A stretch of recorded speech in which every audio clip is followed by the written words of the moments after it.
નમસ્કાર મિત્રો, children research university અને IMA મોરબીના સંયુક્ત ઉપક્રમે આજે આપણે બાળકો અને દવાઓ વિશે ચર્ચા કરીશું.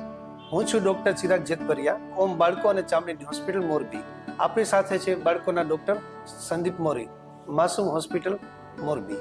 ડૉક્ટર ચિરાગ સાહેબ, તો આ બાળકોની દવા વિશે થોડું જાણવું હોય તો મને પહેલાં એ થોડું જણાવો કે આ દવા કયા કયા પ્રકારે મળે છે, કયા કયા પ્રકારે લઈ શકાય છે. બાળકોમાં દવાઓ મુખ્યત્વે મોં વાટે કે જીભ નીચે રાખીને ચૂસવાની ગોળી, સિરપ કે ટેબ્લેટ સ્વરૂપે આવતી હોય છે. ત્યારબાદ ઇન્જેક્શન દ્વારા ડાયરેક્ટલી સીધા લોહીમાં, સ્નાયુમાં કે ચામડીના નીચેના ભાગે આપવામાં આવતી હોય છે. ત્યારબાદ સ્કિન ઉપર ઓઇન્ટમેન્ટ કે ક્રીમ સ્વરૂપે લગાડી શકાતી હોય છે. ટ્રાન્સડર્મલ પેસ્ટ તરીકે લગાડવામાં આવતી હોય છે. નાકના ટીપા, કાનના ટીપા, આંખના ટીપા તરીકે આપવામાં આવતું હોય છે. રેક્ટલ સપોઝિટરી તરીકે ગુદા માર્ગમાં પણ મૂકવામાં આવતી હોય છે. પાણીના નાસ દ્વારા કે નેબ્યુલાઇઝર દ્વારા કે પફ દ્વારા પણ આપવામાં આવતી હોય છે. હા સાહેબ, તો દવાઓ આ પ્રકારે આપી શકાય. હવે આપણે દવાઓ મેડિકલ સ્ટોરેથી ખરીદતી વખતે, દવાઓ સમજતી વખતે, દવાઓ ઘરે કેવી રીતે વાપરવી, કેવી રીતે રાખવી, કેવી રીતે સ્ટોર કરવી, એના વિશે તમે શું કહેવા માંગો છો? ડૉક્ટરને બતાવ્યા બાદ મેડિકલ સ્ટોરમાં જ્યારે આપણે દવા લેવા માટે જતા હોઈએ છીએ ત્યારે જે વ્યક્તિ બાળકને ઘરે દવા આપવાનું હોય, જો તે હાજર હોય તો તેમને ફરજિયાત ત્યાં સાથે જવું જોઈએ. દવા સરખી પૂરી રીતના સમજવી જોઈએ. કઈ દવા કેટલા દિવસ આપવાની છે તે સમજવું જોઈએ. કઈ દવા શેની છે તે બોટલ ઉપર લખાવવું જોઈએ. જેમ કે શરદીની દવા, તાવની દવા, ઉલટીની દવા. પછી જમ્યા પહેલા કે જમ્યા પછી તે પણ પૂરતું સમજવું જોઈએ. કઈ દવા કઈ જગ્યાએ રાખવી જોઈએ. જેમ કે અમુક દવા ફ્રીજમાં રાખવાની આવતી હોય છે, અમુક પાવડરવાળી દવામાં પાણી કેટલું નાખવાનું હોય છે તે બધું સરખું સમજવું જોઈએ. જો આપણે 2 બાળકો હોય તો પહેલા બાળકની બધી દવા સમજી અને અલગ બેગમાં મૂકવી જોઈએ. ત્યારબાદ બીજા બાળકની દવા લેવી જોઈએ અને દરેક બોટલ ઉપર બંને બાળકોના નામ લખેલા હોવા જોઈએ, જેથી બાળકની દવા એકબીજા સાથે મિક્સ ના થઈ જાય. અને દવાને સ્ટોર કરતી વખતે જો બાળક મોટું હોય તો બાળકના હાથમાં ન આવે તેટલી ઊંચાઈએ દવા મૂકવી જોઈએ. તેમજ અથવા તો આપણે દવાઓને અમુક લોકમાં રાખીને આપી શકાય છે. ઘણી વખત આપણે જોતા હોઈએ છીએ કે બાળક નાની, દાદા, દાદી કે કોઈ વડીલની દવા જાતે બહાર પડી હોય છે તો તે પી લેતું હોય છે. કોઈ BP કે ડાયાબિટીસની દવા, તો તેના લીધે તેની આડઅસર આવી જતી હોય છે. અમુક દવા કે સિરપ મીઠી હોય તો બાળક જાતે વધારે ડોઝમાં પી લેતું હોય છે. દવાઓ ક્યારેય તડકામાં ન રાખવી જોઈએ. તો આપણે દવાઓની પ્રોસેસ સમજ્યા, તો હવે આપણે બાળકોને દવા પીવડાવતી વખતે શું ધ્યાન રાખવું જોઈએ? દવાઓ પીવડાવતી વખતે જો બાળક સમજણ શક્તિવાળું હોય તો બાળકને આપણે સમજાવવું જોઈએ કે આ દવા કેમ જરૂરી છે, કેમ પીવી જોઈએ. તો તે બાળક કડવી દવા હશે તો પણ તે દવા પી લેશે. ઘણી વખત બાળક દવા નથી પીતું તો મેઇનલી બાળક ડરના લીધે નથી પીતું. ઘણી વખત દવા કડવી હોય છે કે સાઈઝ જેમ કે ગોળી મોટી હોય તો પણ તેને ગળવામાં તકલીફ પડતી હોય છે તો તેના લીધે નથી પીતું. અમુક દવાઓની કંપનીમાં બોટલ ઉપર ફ્રૂટ દોરેલા હોય છે, જેમ કે અને સાથે લખેલું પણ હોય છે કે મેંગો ફ્લેવર, ઓરેન્જ ફ્લેવર. તો તે દવા તે ફ્રૂટના જ્યુસ સાથે મિક્સ કરીને તમે આપી શકો છો. ઘણી વખત બાળક દવાની ઉલટી કરીને કાઢી નાખે તો તે દવા 10-15 મિનિટ પછી ફરીથી પૂરો ડોઝ આપવો જોઈએ. અમુક બાળકોને દવાની બોટલથી જોઈને ડર લાગતો હોય છે. જેવી બોટલ જોવે તરત બાળક ઘરની બહાર દોડવા ભાગી જતું હોય છે. તો તેવા બાળકોની સામે દવા બોટલમાંથી ખોલીને ન આપવી જોઈએ.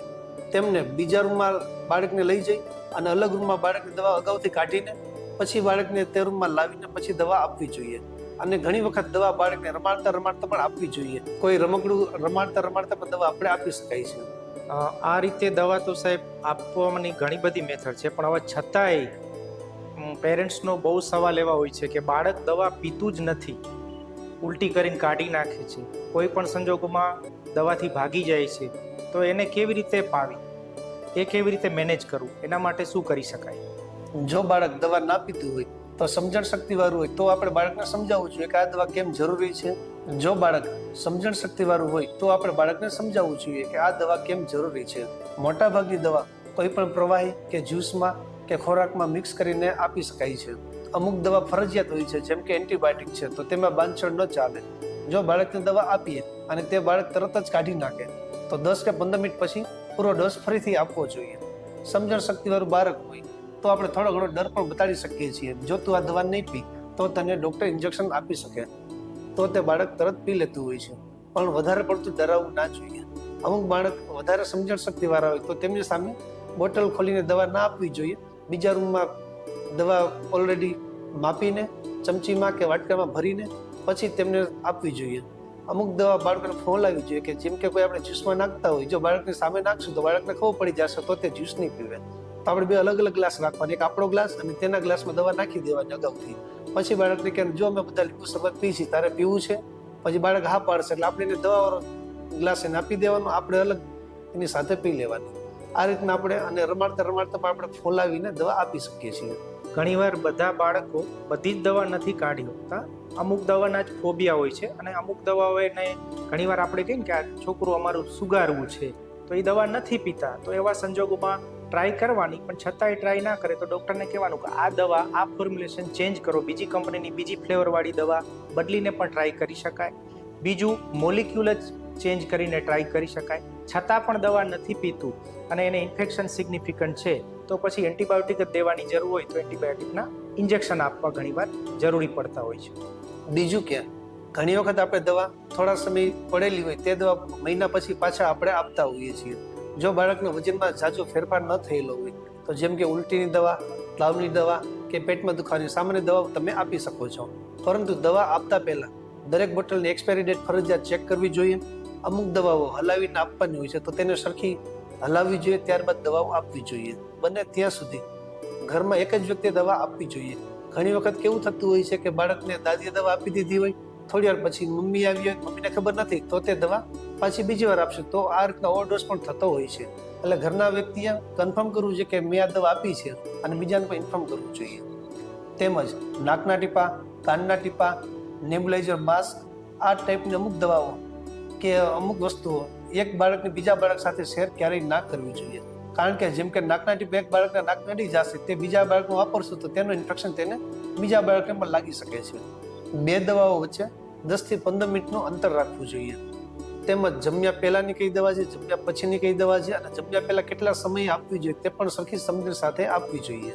અમુક વખત અમુક વ્યક્તિઓ એવું માનતા હોય છે કે દવાનો ડોઝ ઝાઝુ આપે તો બાળક જલ્દી સારું થાય, તેવું ખરેખર નથી હોતું. તેનાથી આડઅસર આવવાની શક્યતા હોય છે. અમુક વખત અમુક દવા બાળક નથી પીતું તો મા બાપ દવા અમુક ઓછી આપતા હોય છે, તે પણ ના કરવું જોઈએ. દવાનો ડોઝ તો પૂરેપૂરો જ આપવો જોઈએ અને પૂરતા દિવસે આપવો જોઈએ.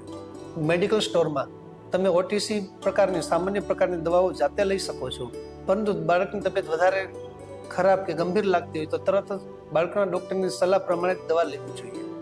આજકાલ માર્કેટમાં અમુક ભ્રામક દવાઓ પણ આવતી હોય છે. જેમ કે તમે મેડિકલ સ્ટોરમાં ORS માંગો ત્યારે ORSની બદલે ORSL નામનું એનર્જી ડ્રિંક આપી દેતા હોય છે, જે ઝાડામાં મદદ નથી કરતું.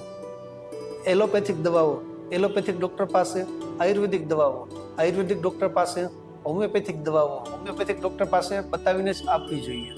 ઘરે આપણે સામાન્ય ઉપયોગ માટે કઈ દવાઓ રાખી શકાય છે અને વાપરી શકાય છે તેના વિશે થોડું અમને જણાવો. ઘરે આપણે સામાન્ય રીતે તાવની દવા જે પેરાસિટામોલ છે, કોઈ વાર પેરાસિટામોલથી તાવ ના ઉતરે તો આઇબુપ્રોફેન નામની દવા છે એ રાખવી જોઈએ. પણ એના ડોઝ ઉપર નિશાન કરેલું હોવું જોઈએ કે કઈ ઉંમરે કેટલો ડોઝ આપવાનો, કયા વજને કેટલો ડોઝ આપવાનો. એ ઘરે રાખી શકાય છે. એક દિવસ પૂરતી રાત્રે 2 વાગે તાવ આવે તો બિંદાસ આપી શકાય. રાત્રે 2 વાગે હોસ્પિટલ જવાની બિલકુલ જરૂર હોતી નથી.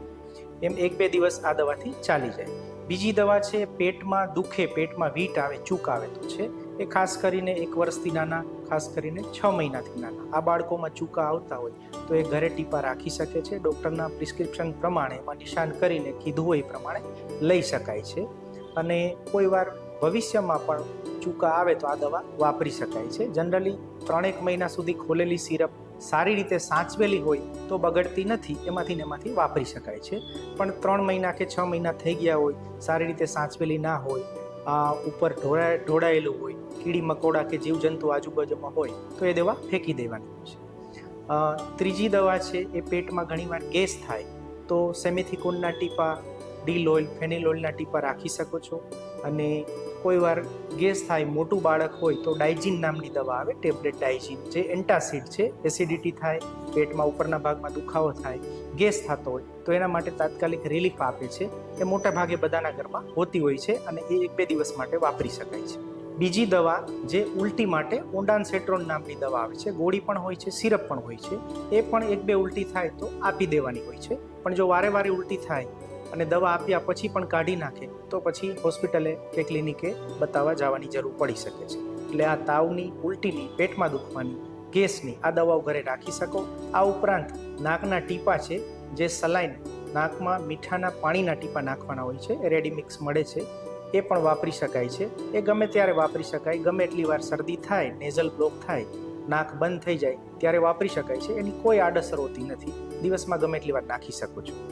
આ દવાઓ ઘરગથ્થુ જે છે એ ટ્રાવેલિંગમાં પણ લઈ જઈ શકાય છે. આપણે ફરવા ગયા હોય ત્યાં પણ જાતે લઈ શકાય છે. અને આ દવાઓનો યુઝ 1-2 દિવસ માટે કરવો જોઈએ. ત્રીજા દિવસે આ સેમ તકલીફ ચાલુ રહે તો સમયસર ડૉક્ટરને બતાવવું જરૂરી હોય છે. કઈ દવાઓ જરૂર પડે તો જ આપવી જોઈએ?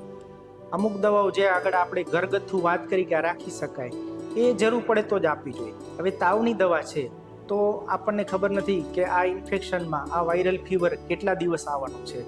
એટલે સવાર, બપોર, સાંજ, કોઈ 3 દિવસ, કોઈ 5 દિવસ, કોઈ 7 દિવસ એવે લખીને આપે તો એવી રીતે નથી આપવાની. તાવની દવા તાવ આપ્યા પછી જ આપવાની છે. તાવ આવે તો પ્રિફરેબલી ઘરમાં થર્મોમીટર રાખો, થર્મોમીટરથી તાવ માપો. 100 ડિગ્રી ફેરનહીટ ઉપર તાવ હોય તો જ તાવની દવા આપો. એક તાવની દવા પેરાસિટામોલ આપો, એનાથી ના ઉતરે તો 1-8 કલાક પછી આઇબુપ્રોફેન નામની દવા આપી શકાય છે. એનાથી પણ 1 કલાક 1.5 કલાકમાં ના ઉતરતો હોય તો મેફેનેમિક એસિડ નામની દવા આપે, એ પણ વાપરી શકાય છે. પણ આ પેરાસિટામોલની દવા તમે 4 થી 6 કલાક પહેલાં બીજી વાર ના આપી શકો. આઇબુપ્રોફેનની દવા 6 કલાક પહેલાં ના આપી શકો. અને મેફેનેમિક એસિડની દવા તમે 8 કલાક પહેલાં બીજી વાર ના આપી શકો. પણ તાવ ના આવે તો આ 3માંથી એકેય દવા આપવાની હોતી નથી. સવાર, બપોર, સાંજ એમ તો ક્યારેય નહીં. જરૂર હોય એ પ્રમાણે આપો. તાવ નથી, તાવની દવા નથી આપવાની. તાવ આવે છે, જરૂર છે તો તાવની દવા આપો. તાવની દવા માત્ર એટલું જ કામ કરે છે કે તાવને 6 કલાક કે 8 કલાક દવાની અસર હોય ત્યાં સુધી ઉતારી દે. બીજે દિવસે બીમારી નહીં હોય તો બીજા દિવસે તાવ નહીં આવે. બીજે દિવસે બીમારી હશે તો તાવ આવશે. બીજે દિવસે બીમારી વધશે તો તાવ વધશે. સાથે સાથે બાળક રમતું નથી, ઢીલું પડી જાય, સૂતું રહે, તબિયત બગડે છે તો સમયસર હોસ્પિટલે જવાની જરૂર હોય છે. તો એક થઈ તાવની દવા. બીજી છે પેટમાં દુખવાની દવા, કે જે પેટમાં દુખે તો આપવાનું. જ્યારે પેટમાં દુખે, આંતરડાનું ઇન્ફેક્શન થાય ત્યારે 1-2 દિવસ કે વધીને 3 દિવસ આપવી પડતી હોય, પણ એ પણ જ્યારે દુખે ત્યારે જ આપવાની હોય છે. ઘણીવાર એક જ વાર પેટમાં દુખવાની દવા આપી અને પછી બીજા ત્રીજા દિવસે દુખાવો થતો પણ નથી, કારણ કે ઇન્ફેક્શન માઇનર હોય અને કોઈ વાર ટેમ્પરરી પેટ અપસેટ થયું એના લીધે દુખતું હોય તો જતું રહે, તો એને પણ સવાર, બપોર, સાંજ 2-3 દિવસ, 5 દિવસ એવી રીતે આપવાની જરૂર હોતી નથી. કઈ દવાઓનો કોર્સ પૂરો કરવો જરૂરી નથી? અમુક દવાઓ જે રિલીવર મેડિસિન હોય છે કે જે આપણને બીમારીમાં ટેમ્પરરી રિલીફ આપે. દાખલા તરીકે શરદી ઉધરસની દવા છે. હવે શરદી ઉધરસ કોઈ વાયરસ ઇન્ફેક્શનના લીધે થાય, બેક્ટેરિયાના ઇન્ફેક્શનના લીધે થાય. અમુક વાયરસના ઇન્ફેક્શન હોય સેલ્ફ લિમિટિંગ હોય, સમય જાય 3 દિવસ, 4 દિવસ, 5 દિવસ, 7 દિવસે એની મેળે જતા રહે. એમાં કોઈ ક્યુરેટિવ મેડિસિન હોતી નથી. તો એમાં સિમ્પ્ટોમેટિક રિલીફ માટે આ રિલીવર મેડિસિન લેવાની જરૂર હોય છે. દાખલા તરીકે કફ સિરપ, ઉધરસ શરદીની દવા છે, એ સામાન્ય રીતે 2 દિવસ, 3 દિવસ, 4 દિવસ જરૂરિયાત પ્રમાણે લેવાની હોય છે. પણ સળંગ 7 દિવસ લેવું એવું જરૂરી નથી. વચ્ચે 2 દિવસ સારું હોય, 2 દિવસ બંધ કરી શકો. વચ્ચે જરૂર પડે પાછી શરદી ઉધરસ થયા થોડા છે તો 1-2 દિવસ વધારે આપી શકો. એવી રીતે એમાં ફૂલ કોર્સ કરવાની કે બહુ સ્ટ્રિક્ટલી રિજિડ લેવાની જરૂર હોતી નથી. બીજી દવાઓ ઘણીવાર આપણે એન્ટાસિડ કે પીપીઆઈ એટલે જુનિયર લેન્જોલ કે એસિડિટીની દવા લખતા હોય તો ઘણીવાર એસિડિટીમાં 2 દિવસમાં સારું થઈ જતું હોય તો એ લેવાની જરૂર હોતી નથી લાંબો ટાઈમ, કારણ કે બાળકોમાં બહુ એસિડિટી હોતી નથી. ઘણીવાર 2-3 દિવસ બાળકોમાં સિગ્નિફિકન્ટ પ્રોબ્લેમ હોય, ત્રીજા દિવસથી એકદમ છોકરું રમતું થઈ જાય, ડ્રામેટિક ઇમ્પ્રુવમેન્ટ હોય છે. તો આ લાંબો સમય માટે લેવાની જરૂર હોતી નથી.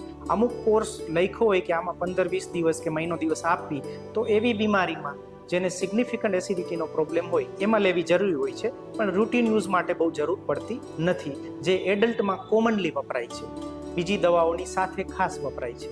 કઈ દવાઓનો કોર્સ પૂરો કરવો ફરજિયાત છે?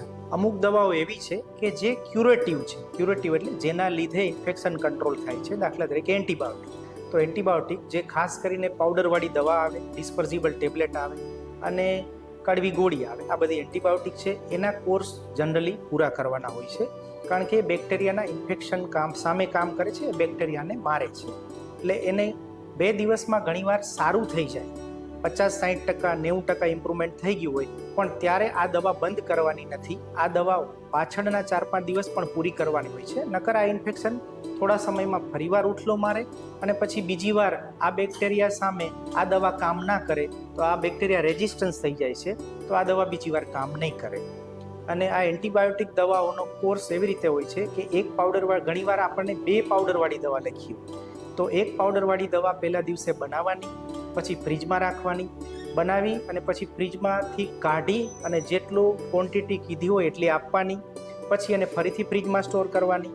જો 2-3 કલાક બહાર રહી ગઈ હોય તો ચાલે, પણ 12 કલાકથી બહાર વધારે રહી ગઈ હોય તો પછી એ દવામાં જો એનું કલર ચેન્જ થઈ ગયો હોય, થોડી પીળી પડી ગઈ હોય તો બીજી દવા લઈને પણ એનો કોર્સ પૂરો કરવાનો હોય છે. એક એન્ટીબાયોટિકની દવા પૂરી થાય પછી બીજા ટકે જ્યારે એનો નેક્સ્ટ ડોઝ આપવાનો હોય ત્યારે જ બીજી દવા ઉગાડવાની, એકારે બંને બોટલ ઉગાડવાની નથી હોતી. એટલે આનો કોર્સ પૂરો કરવાનો હોય. બાળક કાઢી નાખે તો બીજી વાર પાવી જરૂરી છે. આ દવાઓમાં થોડો વધારે ડોઝ જશે તો ચાલશે, પણ આ દવાઓમાં ઓછો ડોઝ બિલકુલ નથી આપવાનો. ઘણીવાર આ દવાઓથી 2-3 દિવસમાં ઇમ્પ્રુવમેન્ટ થતું નથી જોઈએ એટલું, અથવા બાળકની કન્ડિશન બગડે છે તો એ સંજોગોમાં ફરીથી બતાવવા જવું અને જરૂર પડે તો એન્ટીબાયોટિક ચેન્જ કરવી અથવા કોઈ વાર એના ઇન્જેક્શન ચાલુ કરવા પડે, કોઈને દાખલ કરવું પડે. એટલે આનો કોર્સ પૂરો કરવો ફરજિયાત છે.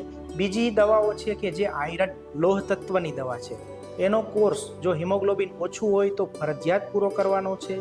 એમાં ડૉક્ટરે 2 કે 3 મહિનાનો જે તમને કોર્સ આપેલો છે એ 2 કે 3 મહિના સળંગ પૂરો કરવાનો હોય છે. વચ્ચે બીમાર હોય તો બંધ કરી શકાય છે, પણ પાછળથી ટોટલ એનો 2 થી 3 મહિના જેટલો લખેલો એટલો દેવો ફરજિયાત છે. ફરીથી હિમોગ્લોબિન ચેક કરવું પડે છે, જરૂર પડે તો હજી વધારે કોર્સ કરવો પડે. એવું હિમોગ્લોબિનની દવાઓ પીધી અને 1-2 વાર ઉલટી થઈ, 2 દિવસ 3 દિવસ ઉલટી થઈ તો બંધ નથી કરી દેવાની. આયરનની દવાઓમાં આ કોમન કમ્પ્લેન્ટ છે, લોકો બંધ કરી દે. 2-3 દિવસ નથી આપવાની, 2-3 અઠવાડિયા નથી આપવાની, 2-3 મહિના આપવી પડે છે તો જ આયરનની દવા કંઈક ફાયદો કરે છે. અને આજના સમયમાં કોઈ મને એવું પૂછે કે સાહેબ આને મગજ શક્તિ વધારવાની દવા આપો, બરાબર, તો મારી પાસે એક જ જવાબ છે કે મગજ શક્તિ વધારવાની કોઈ દવા આજ સુધીમાં બની નથી. અત્યારે માર્કેટમાં કોઈ એવી દવા ઉપલબ્ધ નથી. પણ જો મગજને નુકસાન થવા માટે જો હિમોગ્લોબિન ઓછું હોય અને શરીરમાં આયરનનું પ્રમાણ એટલે કે લોહ તત્વનું પ્રમાણ ઓછું હોય તો મગજને 5% 10% જેવું નુકસાન થાય છે. ને જે નુકસાન 2-3 વર્ષમાં થાય એ તો એ પરમેનન્ટ હોય છે, આજીવન થોડું નુકસાન રહે છે, જેને લર્નિંગમાં, મેમરીમાં તકલીફ પડે છે. એટલે સમયસર સારી રીતે આયરનની દવા આપી હોય તો આ નુકસાન થતું અટકે છે. માટે મગજ માટે જો દવા વાત કરીએ તો આ એક જ દવા છે જે આયરન. નાશ ક્યારે આપવા જોઈએ? નાશ છે એ 2 પ્રકારના હોય છે. શરદી માટે કોઈ ગરમ પાણી કરી એમાં બામ કે વિક્સ નાખીને આપતા હોય છે, જે બાળકોમાં બિલકુલ જરૂર હોતી નથી. એનાથી કોકવાર બાળક દાજી જાય છે, એનાથી કોકવાર બીજા પ્રોબ્લેમ થાય છે, એટલે બિલકુલ જરૂર હોતી નથી. એના માટે સરસ મજાના સલાઈનના મીઠાના પાણીના નેઝલ ડ્રોપ્સ મળે છે, એ ફ્રીક્વન્ટલી નાખો એટલે નાક ચોખ્ખું થઈ જશે. જરૂર પડે તો લોકલ ડીકન્જેસ્ટન્ટના ઝાયલોમેટાઝોલિન, ઓક્સીમેટાઝોલિનના ટીપા મળે છે, એ પણ 2-3 દિવસ માટે ટેમ્પરરી, દિવસમાં 3-4 વાર ઉપયોગ કરી શકાય છે. બીજું, હવે જે નાશ છે, જેને આપણે નેબ્યુલાઇઝર કહીએ છીએ, આ નેબ્યુલાઇઝર છે એમાં બીટા-2 એગોનિસ્ટ નામની દવા હોય છે જે શ્વાસનળીના ફાટા પોળા કરે છે અને ભેગી સાથે સ્ટીરોઇડ હોય છે અને અમુક ઇપ્રાટ્રોપિયમ નામની દવા હોય છે. આ 3 દવાઓ નાશમાં વપરાતી હોય છે. આ નાશની દવાઓ ઘણીવાર ઘરે પણ આપી શકાય છે. આ નાશ ક્યારે નહીં આપવા?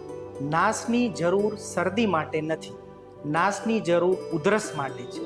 ઉધરસ એટલે કેવી? વધારે પડતી ઉધરસ, એકધારી ઉધરસ આવે, રાત્રે વધારે ઉધરસ આવે, વધારે પડતા કફવાળી ઉધરસ આવે તો કફ છૂટો પડવા માટે આવે. બીજું, શ્વાસ ચડે છે, જેને આગળ વારે શરદી ઉધરસ થઈ છે અને ખબર છે એને આપવાના છે. અને જેને ખબર છે કે હું એક નાશ લઉં ને મને એકદમ સરસ થાય છે, એને ઇમ્પ્રુવમેન્ટ એકદમ ડ્રામેટિક ઇમ્પ્રુવમેન્ટ છે, એ લોકોને નાશ લેવા જરૂરી હોય છે અને ડૉક્ટરની સલાહ પ્રમાણે નાશ લેવા. અને ખાસ કરીને આ અસ્થમા એટલે કે જે દમ હોય છે એમાં નાશની મોટા બાળકોમાં પણ જરૂર હોતી હોય છે. જનરલી 2-3 વર્ષમાં શરદી ઉધરસમાં, 2જા 3જા 4થા 5મા વર્ષમાં આ નાશની જરૂર ફ્રિકવન્ટલી પડતી હોય છે. દવા આપતી વખતે પ્રેમ ભર્યો અને વૈજ્ઞાનિક દ્રષ્ટિકોણ રાખવો. દવા એટલે માત્ર બોટલમાં જ નહીં, પરંતુ તમારો પ્રેમ ભર્યો સ્પર્શ પણ બાળક માટે દવા જ છે. Thank you.